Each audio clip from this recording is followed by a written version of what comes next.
আমার চ্যানেলে তোমাদের সকলকে স্বাগত। আজ আমরা তৃতীয় শ্রেণীর রায়ার্ড মার্টিন প্রশ্নবিচিত্রা থেকে পরিবেশের দ্বিতীয় পর্যায়ক্রমিক মূল্যায়নের 12 নম্বর স্কুল সলভ করব।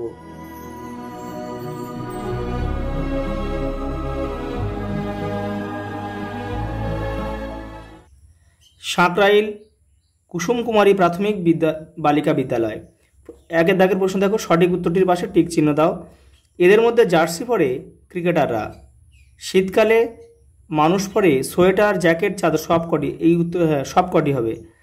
ম্যাপের নিচের দিকটা হবে দক্ষিণ দিক। একটি লুপ্ত জীবিকা হলো ঘোড়ার গাড়ির কোচওয়ান। যারা মাটির জিনিস তৈরি করেন তারা হলেন কুম্ভকার।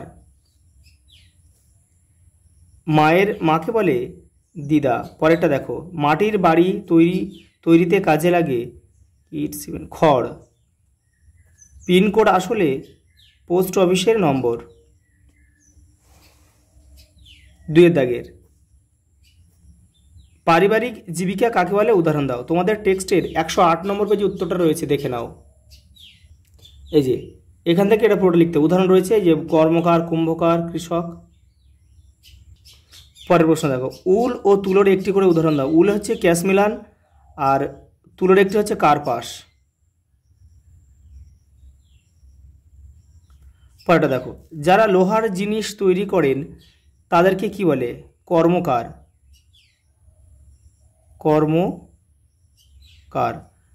কারা ওলন দড়ি নিয়ে কাজ করেন? রাজমিস্ত্রি।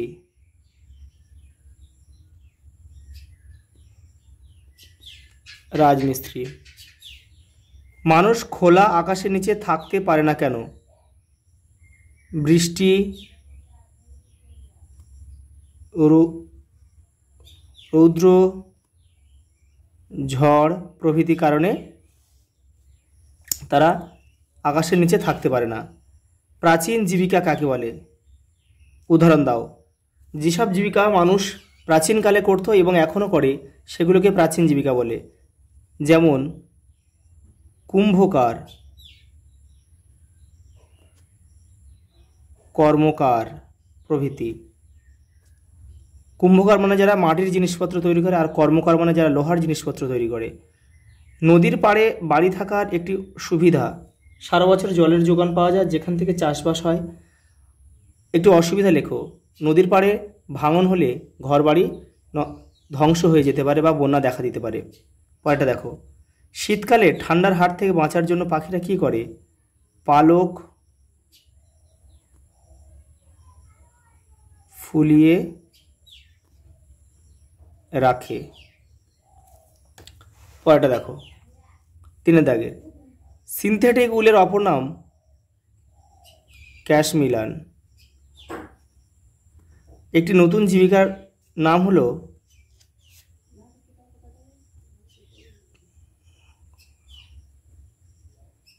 কম্পিউটারের দোকান। একটি নতুন জীবিকা নাম হলো কম্পিউটারের দোকান।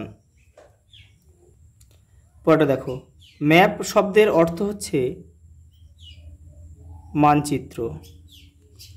আদিম মানুষের ঘুরে বেড়ানোর জীবনকে যাযাবর জীবন বলে। পরেরটা দেখো, নিম্নলিখিত জিনিসগুলির চিহ্ন অঙ্কন করো। দেখো তোমাদের টেক্সটের 69 নম্বর পেজে কিন্তু এগুলো রয়েছে, দেখে নাও। এই যে ফুলবাগান, এই চিহ্নটা তোমাদের আঁকতে হবে। পুকুর, এই চিহ্নটা আঁকতে হবে। দরজা এটা, সিঁড়ি এটা, বারান্দা এটা আঁকতে হবে, আর শোবার ঘর এটা আঁকতে হবে। কিন্তু এখানে রয়েছে যেন বাড়িটা তোমরা একটা আয়তক্ষেত্র বা বর্গক্ষেত্রে একটা চিহ্ন আঁকলে হয়ে যাবে। আর এখানে হচ্ছে গাছ হচ্ছে তোমরা এরকম দিয়ে একটা কাটা চিহ্ন দিলে হয়ে যাবে। এটা গাছের চিহ্ন করলে হবে। তো এটা দেখে নাও। 5 দাগে বলছে, নিম্নলিখিত 4টি প্রাণীর পরিবারের বিষয় কি দেখেছো ও কি বুঝেছো লেখো। প্রথমে প্রাণীর নাম হচ্ছে কুকুর। এরা সাধারণত দলে বাস করে। এরা মালিকের সাথে গভীর সম্পর্ক তৈরি করে। পরেরটা দেখো, বিড়াল। এরা একা থাকতে পছন্দ করে। এরা শিকারে দক্ষ। বিড়াল খুবই পরিষ্কার পরিচ্ছন্ন হয়ে থাকতে ভালোবাসে। শালিক, শালিক পাখি আর কি।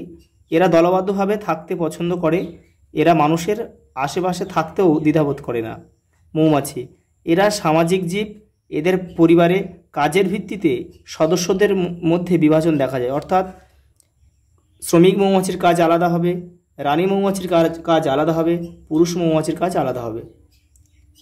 আজ এই পর্যন্ত, দেখা হবে পরের ভিডিওতে।